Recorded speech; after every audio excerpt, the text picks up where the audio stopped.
Gorakhpur press club के कार्यक्रम के साथ बहुत दिनों के बाद हम लोगों को इस प्रकार के आयोजन के साथ जुड़ने का अवसर प्राप्त हो रहा है, तो इस कार्यक्रम में जरूर मैं भाग लूंगा कि हम सही चीजों को, सही तथ्यों को जनता जनार्दन के प्रति अपनी लेखनी के माध्यम से प्रस्तुत कर सकें। यह महत्वपूर्ण इसलिए है, चाहे वह विधायिका हो, कार्यपालिका हो या न्यायपालिका। याद रखना, कोई भी संवैधानिक संस्था अपने आप को लोकतांत्रिक व्यवस्था में जन सरोकारों से अलग नहीं रख सकती। आम जन से उसके संपर्क और संवाद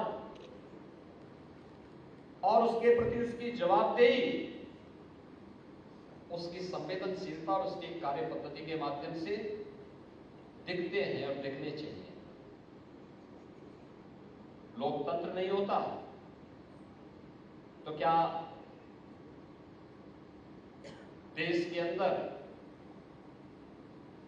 जो आज विकास के प्रति और लोक कल्याण के प्रति एक सरकार पूरी संवेदनशील तरीके से निर्णय करते हुए आगे बढ़ाने का काम कर रही है, क्या ये हो पाता?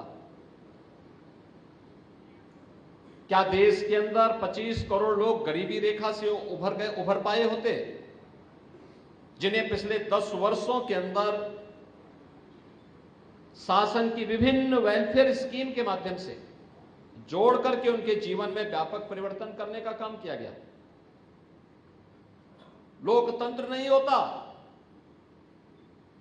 तो क्या हम देश के अंदर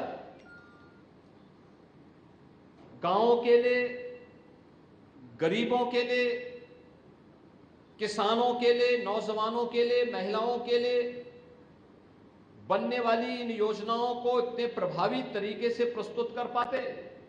संभव तो नहीं होता। अगर केवल एक पोलिट ब्यूरो होता, एक दलीय व्यवस्था होती, कोई राजतंत्र होता, उनके अपने एजेंडे होंगे। बहुत सारे राजतंत्र ऐसे भी रहे हैं जिनके लोकतंत्र के साथ, उन मूल्यों के साथ उन्होंने अपने आप को जोड़ने का प्रयास किया, एक नैतिक बल से उत्प्रोत होने का प्रयास किया, लेकिन फिर भी लोकतंत्र में तो केवल जनता जनार्दन की ही आवाज सुनी जानी है। कोई भी सरकार उसको नजरअंदाज नहीं कर सकती, उससे अपने आप को अलग नहीं कर सकती, और अगर कोई करेगी 1 साल 2 साल, अंततः 5वें वर्ष तो उसे फिर वहीं पे आना है जिस जनता के द्वारा उसको चुन करके, जो जनता जनार्दन उसे चुन करके भेजती है। और इसलिए कोई भी सरकार, कोई भी शासन प्रशासन उससे अपने आप को अलग नहीं कर सकती है।